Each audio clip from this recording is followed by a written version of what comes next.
திருச்சிற்றம்பலம். அருட்பெரும் ஜோதி அருட்பெரும் ஜோதி தனிப்பெரும் கருணை அருட்பெரும் ஜோதி. எல்லா உயிர்களும் இன்புற்று வாழ்க. ஒரு ஊரில் ஒரு கோடீஸ்வரன் இருந்தான். அவனுக்கு கடுமையான தலைவலி ஏற்பட்டது. பல ஊர்களிலிருந்து மிகப்பெரிய வைத்தியர்கள் வந்து பார்த்தும், வண்டி வண்டியாக மருந்துகள் சாப்பிட்டும் அந்த தலைவலி குணமாகவில்லை. ஒரு நாள் அந்த ஊருக்கு ஒரு சந்நியாசி வந்தார். அவர் பணக்காரனை வந்து பார்த்தார். பார்த்துவிட்டு அவருக்கு ஏற்பட்ட தலைவலிக்கு கண்ணில் இருக்கும் ஒரு நோயே காரணம் என்று கூறினார். அந்த கண்ணை குணப்படுத்த ஒரே ஒரு வழிதான். அந்த பணக்காரன் பச்சை நிறத்தை தவிர வேற எதையும் பார்க்கக்கூடாது என்று கூறிவிட்டு போய்விட்டார். பணக்காரன் முதலில் தன் வீட்டில் இருக்கும் எல்லாவற்றையும் பச்சையாக மாற்றினான். தலைவலி குணமாகிவிட்டது. சந்நியாசி கூறியது சரிதான். உடம்பு சரியாகவே வீட்டை விட்டு வெளியே போகத் தொடங்கினான். வெளியே போனால் இயற்கை எல்லா வண்ணங்களையும் அள்ளி தெளித்திருந்தது. ஆனால் அவற்றைத்தான் அவன் பார்க்கக்கூடாதே. நிறைய பச்சை பெயிண்டையும் பிரஷையும் கொடுத்து சில ஆட்களை நியமித்தான். அவன் போகும் வழியில் இருக்கும் ஆடு மாடு மனிதர் குடிசை வண்டி மேஜை நாற்காலி எல்லாவற்றுக்கும் பச்சை நிறத்தை அடிப்பது அவர்களுடைய வேலை. அவர்களும் முதலாளி சொன்னபடியே செய்து வந்தார்கள். சில மாதம் கழித்து மீண்டும் சந்நியாசி அதே ஊருக்கு வந்தார். வேலையாட்கள் அவரை தடுத்து நிறுத்தி அவர் மீதும் பச்சை வண்ணம் அடிக்கப் போனார்கள். சந்நியாசிக்கு ஆச்சரியமாகிவிட்டது.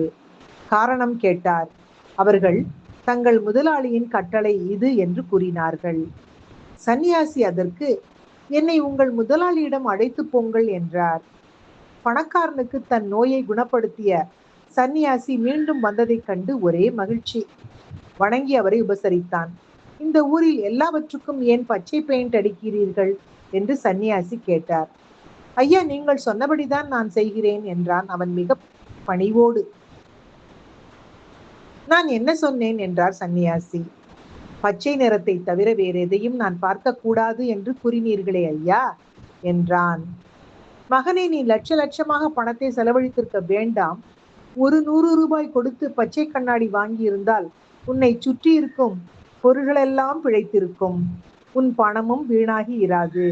உன்னால் இந்த உலகம் முழுமைக்கும் பச்சை பெயிண்ட் அடிக்க முடியுமா என்று கேட்டார் சந்நியாசி. நம்மில் பலரும் இந்த கதையில் வரும் பணக்காரனை போலத்தான் இருக்கின்றோம்.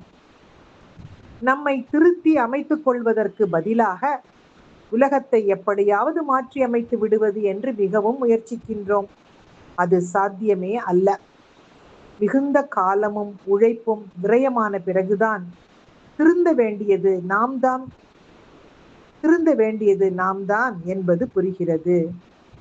இந்த அருமையான உண்மை நிறைந்த உண்மையான பதிவினை இன்றைய சிந்தனையாக்கி தன்னை திருத்திக் கொள்வதே ஆன்மீகம் என்ற ரமண மகரிஷி அவர்களின் வாசகத்தையும் முன்வைத்து மகிழ்வோடு இனிய காலை வணக்கம் சொல்வது உங்கள் அழகம்மை சுவாமிநாதன். Happy morning.